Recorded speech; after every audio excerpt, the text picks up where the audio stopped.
Good day guys and welcome back to the channel. To those of you that are yet to subscribe, make sure you do to click on that subscribe button, like and share. Make sure you make your comments and also make sure you follow the Telegram channel so that once we drop one or two updates, you will not miss out on any single update. You will find the link to the Telegram channel in the comment section. Now let's start with our trend right here on our AUDUSD. First and first, if you take a look at this AUDUSD, you can see that we are in an uptrend move. This is our trend and it is in an uptrend move. Previous trend, it was in a downtrend move. Previously, it was on a downtrend movement, right? So market has now changed its trend from a downtrend to now an uptrend move. So we are now very much bullish and in an uptrend move. Now, this is our high and here comes the higher low. Market was able to push up again to form a new higher high. This is the higher low.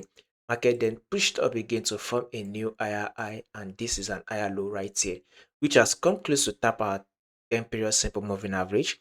So we should expect it to tap it before it eventually rejects and bounce up. So all we can say is that a bullish move for the week is what we should be expecting on our odd USD. Now let's zoom it out also on our forward time frame right here. So market is literally dropping. So with that drop, we should expect market to eventually push up to form a new high by taking out this side. Above all, a bullish move for the week is what we should be expecting on our odd USD. Now let's jump down to our 1 hour time frame. So we should expect market to drop one more time. By then, it should be able to tap our 10 period simple moving average, which will be very much visible on the daily time frame. It will be very much visible. That by then should have tapped our 10 period simple moving average.